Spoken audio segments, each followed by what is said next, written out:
Morning વિદ્યાર્થી મિત્રો, આજે આપણે ધોરણ 9 ની અંદર મેથ્સમાં નવા ચેપ્ટરની શરૂઆત કરીએ તો કે જેમાં આપણે ટોટલ 80મા લેક્ચરની શરૂઆત કરીશું.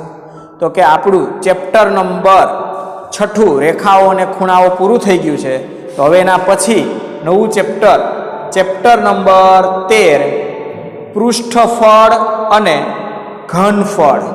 ચાલો તો આ જે ચેપ્ટર છે એની શરૂઆત કરીશું. તો આપણે કોઈ પણ, તમને ખબર છે મેં વાત કરેલી છે કે જ્યારે પણ આપણે નવા ચેપ્ટરની શરૂઆત કરીએ છીએ ત્યારે જે ચેપ્ટરનું નામ તમને આપેલું છે તે ચેપ્ટરને અંગ્રેજીમાં શું કહેવાય છે એ જાણવું જરૂરી છે, આગળ જતાં બહુ કામ લાગશે. તો પૃષ્ઠફળ અને ઘનફળ, જેને અંગ્રેજીમાં કહીએ તો surface areas and volumes. Surface area એટલે પૃષ્ઠફળ અને વોલ્યુમ એટલે ઘનફળ. તો આપણું જે ચેપ્ટર છે ધોરણ 9 ની અંદર, આ જ ચેપ્ટર ધોરણ 10માં એમાં પણ 13મા નંબરનું જ ચેપ્ટર આવશે, એનું નામ પણ હશે પૃષ્ઠફળ અને ઘનફળ. તો 9 અને 10 બંનેમાં આખું જે ચેપ્ટર છે એ માત્ર ને માત્ર સૂત્ર ઉપરનું ચેપ્ટર છે. જે સૂત્ર હું આજે લખાવું છું એ બધા જ સૂત્ર તમારે કડકડાટ યાદ રાખવાના રહેશે. જો સૂત્ર ખોટું હશે તો દાખલા ખોટા પડશે, અને જો સૂત્ર સાચું હશે તો દાખલામાં તકલીફ પડશે નહીં. એટલે પહેલું સ્ટેપ સૂત્ર ઉપર આખું ચેપ્ટર છે. તો માત્ર આપણે આકૃતિની જરૂર નથી, હું તમને જે સૂત્ર જે છે એ 10મામાં પણ એ જ આવશે. તો કે સૂત્ર જે છે એ બધા લખાવી દઉં છું આજના લેક્ચરમાં. તો કે ટાઇટલ આપેલું જ છે સૂત્રો. હવે આપણે બધા સૂત્ર, તો કે હું આજે વાત કરું, આજે ચેપ્ટરના સૂત્ર લખાવીશ અને આગળ થોડા ભૂમિતિમાં રોજનો અવારનવાર ઉપયોગ કરતા હોય એવા સૂત્રો પણ ભેગા સમાવી લઈશ. એટલે તમારે જ્યારે પણ આ સૂત્ર ખોલો એટલે આગળના પણ સૂત્ર આમાં રિપીટ થઈ જાય, જે અડધા તો તમે જાણો છો. ચાલો ચેપ્ટરની શરૂઆત કરીએ સૂત્ર દ્વારા. જે આપણા ચેપ્ટરનું બેઝિક કહીએ તો માત્ર ને માત્ર સૂત્ર છે. શરૂઆત કરીએ. પહેલું નંબર આપીને જ વાત કરીએ. વર્તુળનું ક્ષેત્રફળ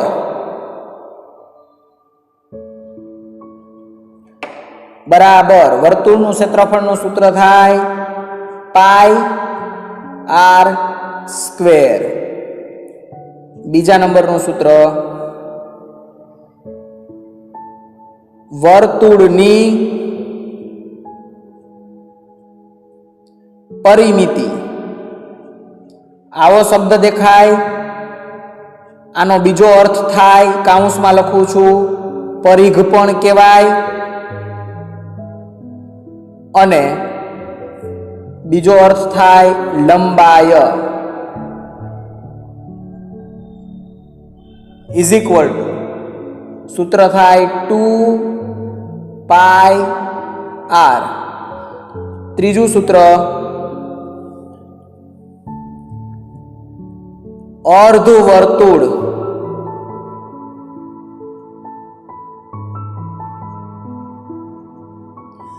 ચાપની લંબાઈ.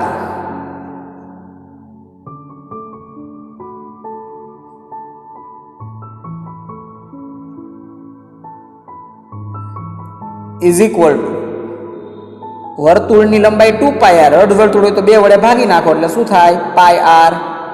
ચાલો એના પછી ચોથું સૂત્ર ચોરસનું ક્ષેત્રફળ. આ જે સૂત્ર લખાવું છું શરૂઆતના છે, આ ચેપ્ટરમાં બહુ લાગુ નહીં પડે, પણ આગળ ભૂમિતિમાં ગમે ત્યાં અવારનવાર ઉપયોગ કરતા હશો. ચોરસનું ક્ષેત્રફળ હું માત્ર સૂત્ર સિમ્બોલથી જ લખાવીશ, બરાબર. L², L એટલે લંબાઈ, એ યાદ રાખજો. પાંચમું ચોરસની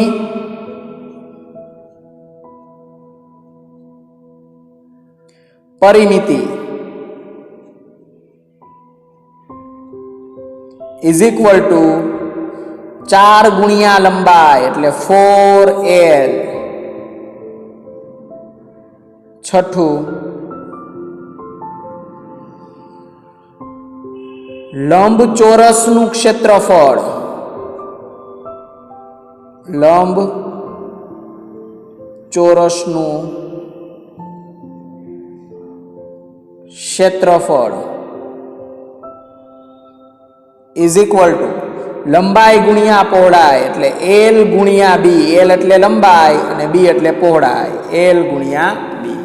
ચાલો નેક્સ્ટ પેજની અંદર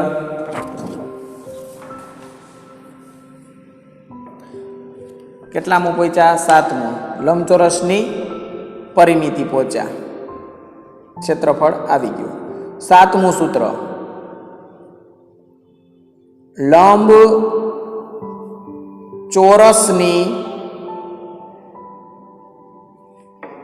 પરિમિતિ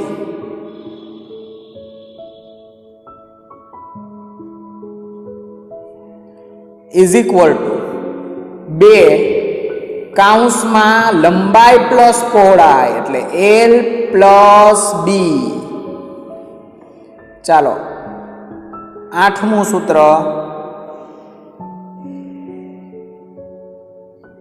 ત્રિકોણનું ક્ષેત્રફળ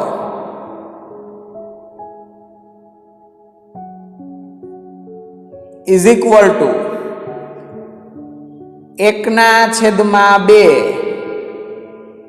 ગુણ્યા પાયો ગુણ્યા વેધ. 9મું સૂત્ર, કાટકોણ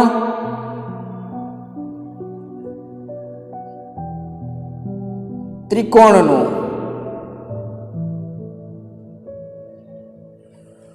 ક્ષેત્રફળ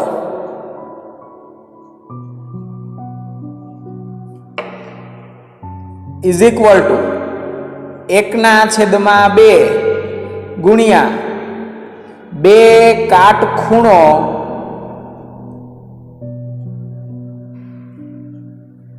બનાવતી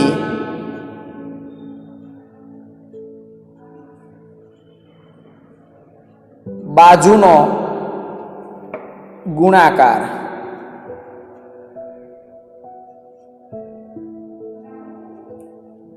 એના પછીનું 10મું સૂત્ર જોઈએ, સમબાજુ ત્રિકોણની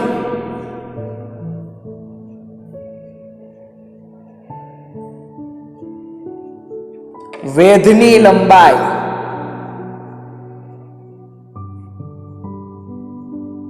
તમને આ ક્યારેય દાખલામાં પૂછાઈ શકે તો આ એનું સૂત્ર, વેધની લંબાઈ મેળવવું હોય તો √3/2 ગુણ્યા બાજુ નું માપ. ચાલો એના પછી 11મું સૂત્ર, સમબાજુ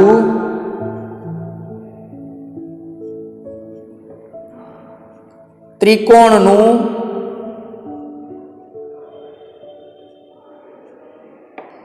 ક્ષેત્રફળ. એનું સૂત્ર છે ઇઝ ઇક્વલ ટુ √3/4 ગુણ્યા બાજુનો સ્ક્વેર એટલે બાજુ જે આપી હોય એનો વર્ગ.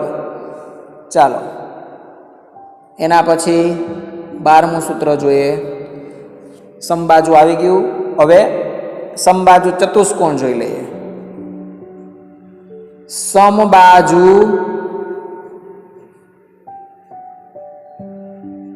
ચતુષ્કોણનું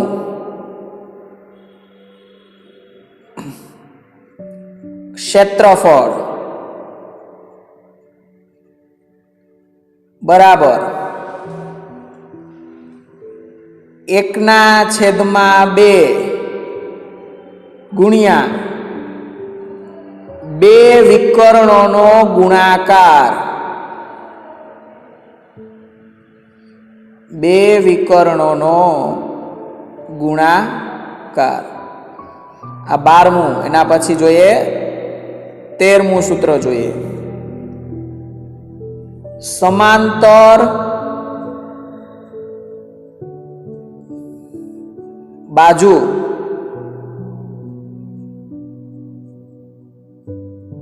ચતુષ્કોણનું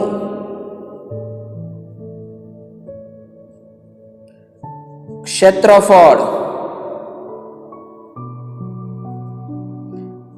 બરાબર પાયો ગુણ્યા વેધ. હજી આ જે સૂત્ર લખાવું છું એ આ ચેપ્ટરને હજી ચાલુ લાગુ નથી પડતા. જે આ તો બધા બેઝિક સૂત્રમાં બધાનો સમાવેશ થઈ જાય એટલે જે આગળમાં પણ ભૂમિતિમાં કામ લાગે એ પણ હારવાર લખાવી દઉં છું. ચાલો 14મું પોઈચા, સમાંતર બાજુ આવી ગયું. હવે કોણ આવશે? સમબાજુ આવી ગયું. સમલંબ, સમલંબ ચતુષ્કોણનું, ચતુષ્કોણનું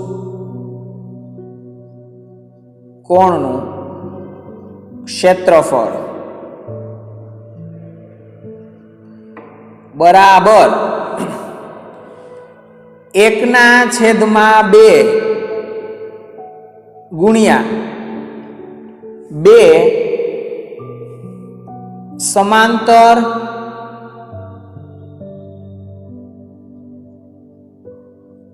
બાજુ વચ્ચેનું લંબ અંતર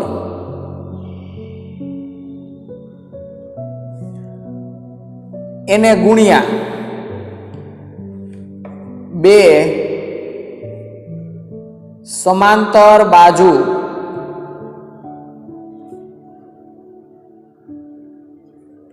વચ્ચેનો સરવાળો.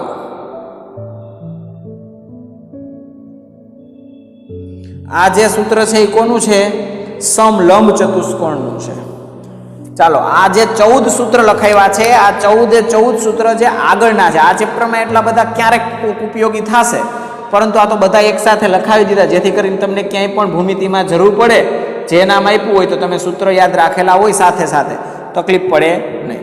હવે જે આ ચેપ્ટરના સૂત્રની શરૂઆત કરીએ છીએ એ ખાસ ધ્યાન રાખજો, જે આપણા ચેપ્ટરમાં ઉપયોગી છે. પૃષ્ઠફળનો મિનિંગ થાય ક્ષેત્રફળ. બરાબર, તો હું ક્ષેત્રફળ લખું એટલે તમારે શું સમજી લેવાનું? પૃષ્ઠફળ જ લખેલું છે. ચાલો, 15મું સૂત્ર, લંબ ઘનના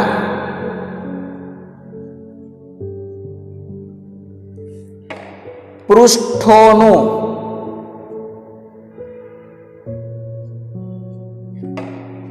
કુલ ક્ષેત્રફળ ઇઝ ઇક્વલ ટુ 2 કૌંસમાં LB plus BH plus HL કૌંસ પૂરો. એટલે આનો મિનિંગ શું થયો? 2 કૌંસમાં L એટલે લંબાઈ, B એટલે પહોળાઈ, એટલે બંનેનો ગુણાકાર, એટલે LB પ્લસ BH એટલે પહોળાઈ ગુણ્યા ઊંચાઈ પ્લસ HL એટલે ઊંચાઈ ગુણ્યા લંબાઈ. ચાલો, એના પછી જોઈએ 16મું.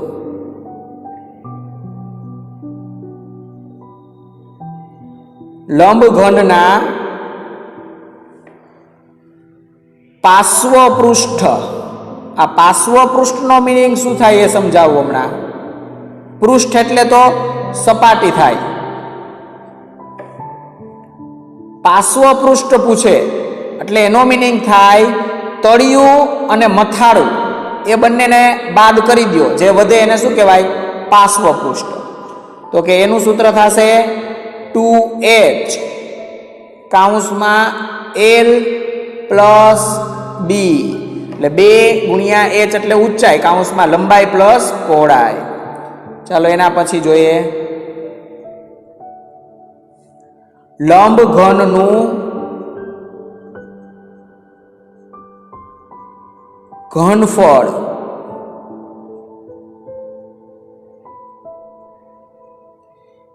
ઇઝ ઇક્વલ ટુ લંબાઈ ગુણ્યા પહોળાઈ અને ગુણ્યા ઊંચાઈ. ચાલો, આ થયો લંબઘન. આપણે આજે અલગ અલગ આકાર આપે છે, અલગ અલગ પેનથી કહીશ એટલે તમને વ્યવસ્થિત રીતે ક્લિયર થઈ જાય. આ વાત કરેલી લંબઘન. હવે એના પછી વાત કરીએ સમઘન. સમઘનને બીજા શબ્દોમાં ઘન પણ કહેવામાં આવે છે. ચાલો, તો કે બંધ ઘન. ઘનનો બીજો અર્થ પહેલી વાર લખું છું, શું થાય? સમઘન. ના પૃષ્ઠોનું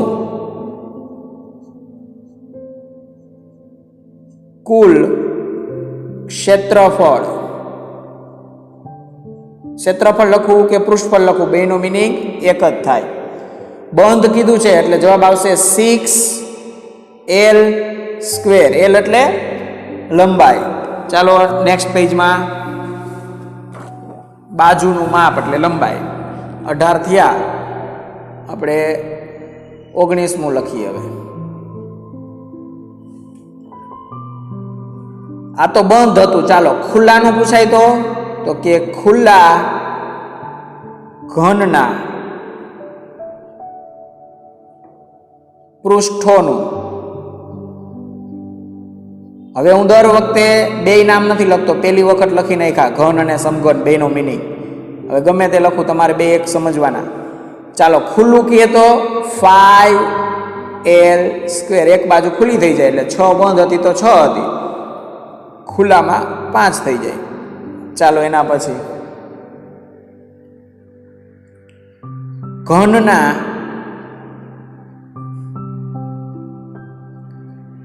પાર્શ્વ પૃષ્ઠ. પાર્શ્વ પૃષ્ઠ કોને કહેવાય? તળિયું અને મથાળું બાદ કરી દો, બાકીનો જે ભાગ હોય એને કહેવાય પાર્શ્વ પૃષ્ઠ.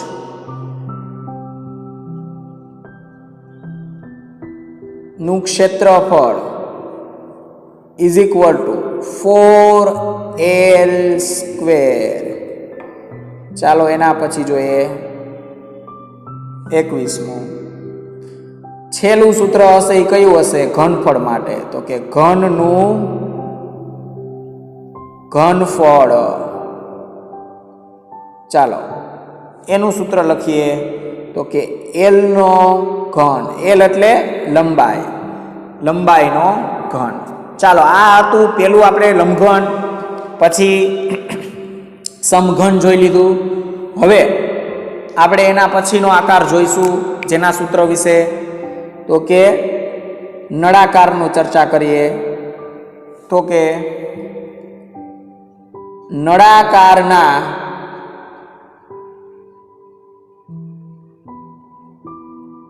પાયાનો પરિઘ.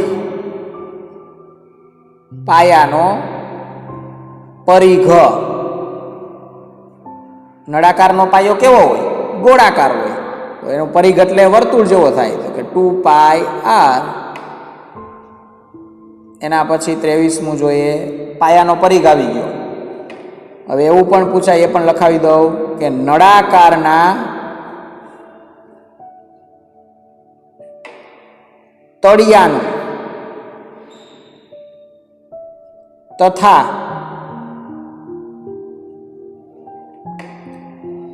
મથાળાનું, મથાળું એટલે ઉપર, એનું ક્ષેત્રફળ. નળાકાર બધાએ જોયો છે, એનું તળિયું અને મથાળું બંને કેવા હોય? વર્તુળાકાર હોય. તો વર્તુળનું ક્ષેત્રફળ શું થાય? πr². તો એ જ જવાબ આવે, πr². ચાલો એના પછી જોઈએ 24મું.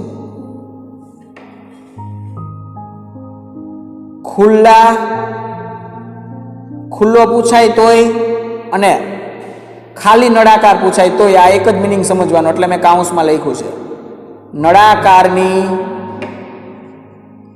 વક્ર સપાટી, વક્ર સપાટીનું ક્ષેત્રફળ બરાબર 2 પાઈ આર એચ. ચાલો એના પછી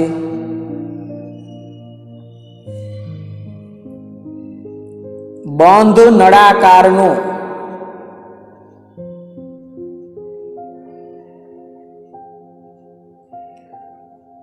કુલ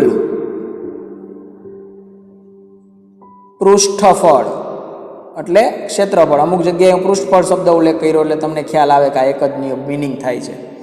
બંધ નળાકારનું કુલ પૃષ્ઠફળ કીધું છે તો સૂત્ર થશે 2 પાઈ આર કૌંસમાં h પ્લસ આર. હવે છેલ્લું તો કે નળાકારનું ઘનફળ.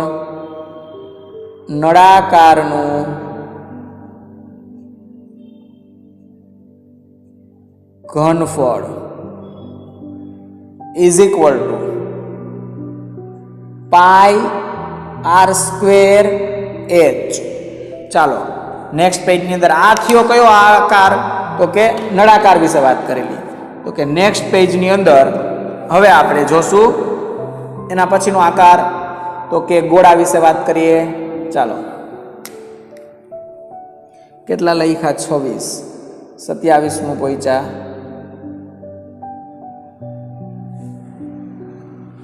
ગોળાની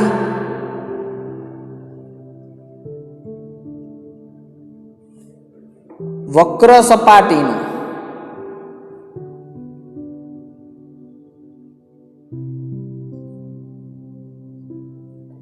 ક્ષેત્રફળ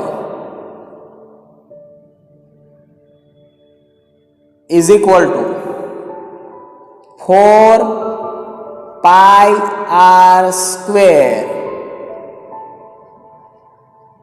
એના પછી ગોળાનું ઘનફળ is equal to 4/3 pi r નો ઘન. ચાલો આ થઈ ગયો ગોળા વિશે વાત કરી. ચાલો એના પછી જોઈએ અર્ધગોળા વિશે.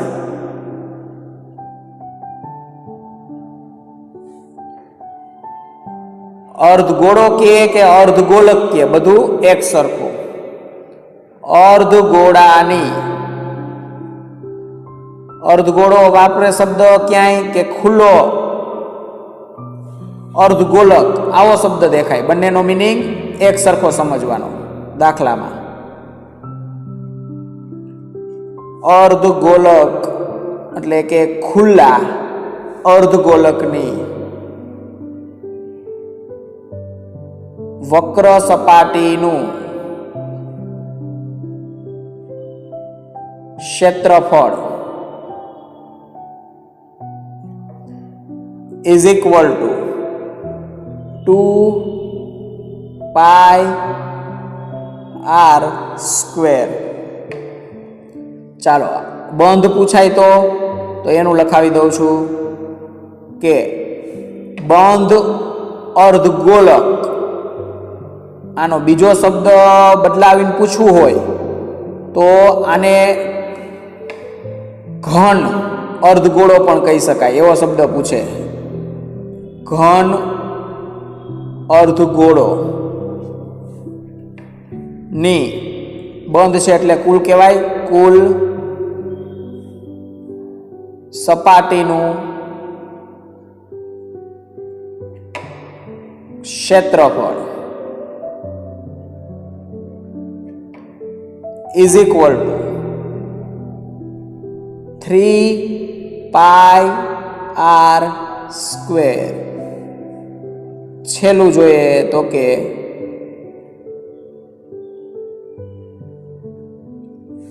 અર્ધગોળાનું ઘનફળ. અર્ધગોળાનું ઘનફળ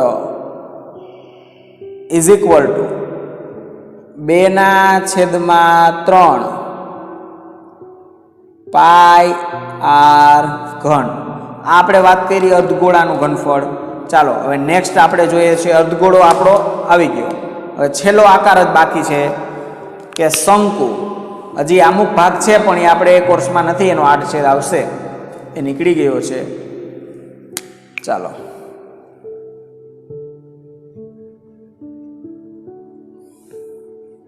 શંકુ માટે પહેલા હું શંકુ માટે જે ઉપયોગ આવે છે એના વિશે વાત કરી દઉં. શંકુ એટલે આપણે જે તમે કોન ખાઓ છો, આઈસ્ક્રીમ કોનની વાત કરું છું, એ કોનને તમે ઊંધો કરી નાખો એટલે જે આકાર બને એને કહેવાય શંકુ.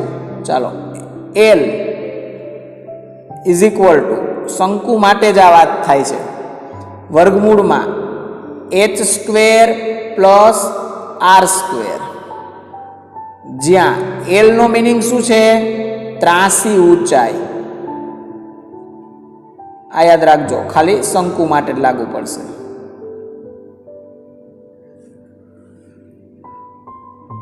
તમારે એલ મેળવવી હોય ત્રાસી ઊંચાઈ તો આ સૂત્રથી મળી શકે.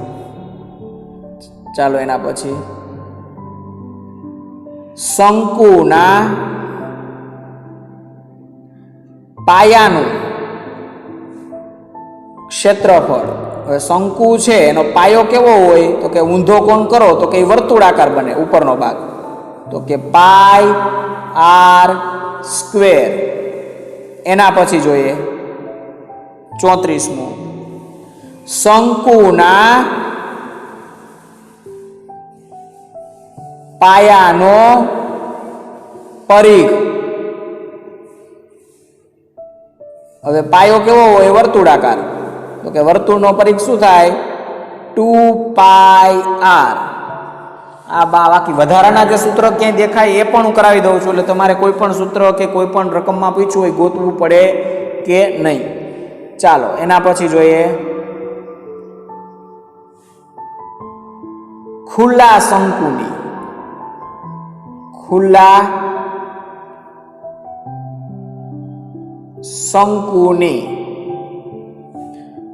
વક્ર સપાટી.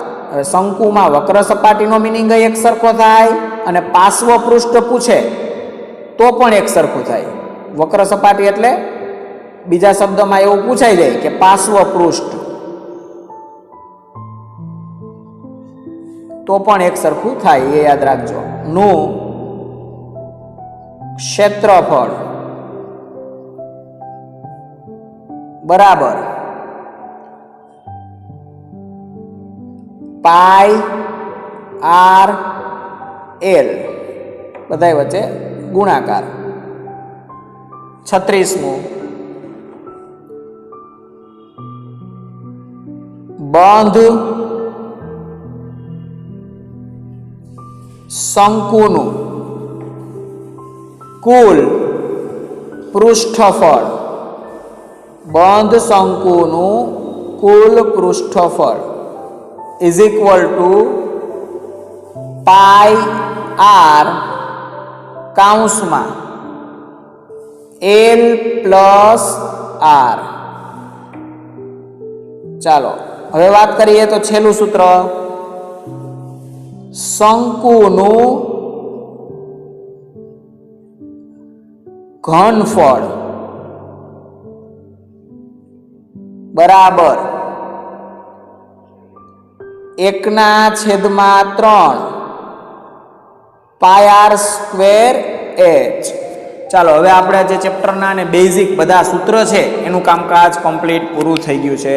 હવે સાથે સાથે હું અમુક એકમો છે એની વાત કરી દઉં, એ પણ ઉપયોગમાં આવશે. બરાબર, તો કે એ પણ હારવાર લખાવી જ દઉં છું, એટલે તમારે સીધા લેક્ચરમાં પછી દાખલા જ શીખવાના.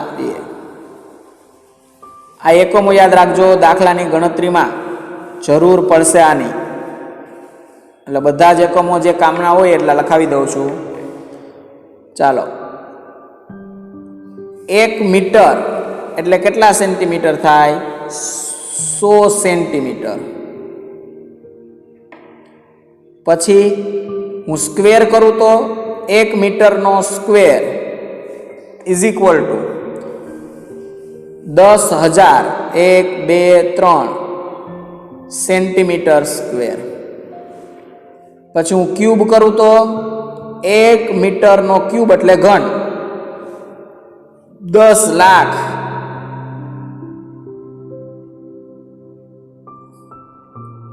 સેન્ટીમીટર ઘન. આમાં આપ્યું હોય ને આમાં ફેરવવું હોય તો આ યાદ હોય તો તમને આવડી શકે. પછી 1 મીટર એનો ઘન એને કિલો લીટરમાં જોતું હોય તો શું કહી શકાય? 1 કિલો લીટર.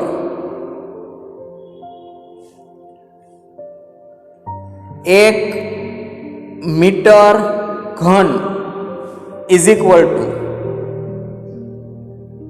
1000 લીટર. 1 સેન્ટીમીટર ઘન ઇઝ ઇક્વલ ટુ 1 મિલીલીટર અને 1 litre is equal two 1000 centimetre cube. અને છેલ્લું 1 હેક્ટર બરાબર 10,000 મીટર સ્ક્વેર. ચાલો આટલા એકમનો ઉપયોગથી જ્યાં જરૂર પડે ને આપણે કામ કરી શકશું. આ એકમો યાદ રાખવાના છે. તો મેં 10માને અનુલક્ષીને જ બધું જ જે 10મામાં 13મું ચેપ્ટર ભણવાના છો એને જ અનુલક્ષીને સૂત્રો બધા જણાવી દીધા છે. જે 9મામાં તો આવી જ જવાના છે. 10મામાં પણ એકમનો ઉપયોગ થશે એ પણ આવી ગયા. એટલે અત્યારથી યાદ રાખો એટલે તકલીફ પડે નહીં. ચાલો તો આજના લેક્ચરની અંદર અહીંયા સુધી રાખીએ. નેક્સ્ટ લેક્ચરમાં દાખલાની શરૂઆત કરીશું. તો બધાએ પાકી બુક્સમાં વ્યવસ્થિત એક એક લાઈન છોડીને ધ્યાન દઈને ખોટા સૂત્ર ન લખાય તેની સાવચેતી રાખીને મસ્ત અક્ષરે સૂત્ર લખવાના છે. અને પાછું મેઇન વસ્તુ તેને એકમો અને સૂત્ર કડકડાટ યાદ રહી જાય ગમે ત્યારે એવી રીતે પાકા કરવાના છે. એટલે તમારે રોજ જોતા રહેવું પડશે. ચાલો આજના લેક્ચરમાં અહીંયા સુધી રાખીએ. ધન્યવાદ. આભાર.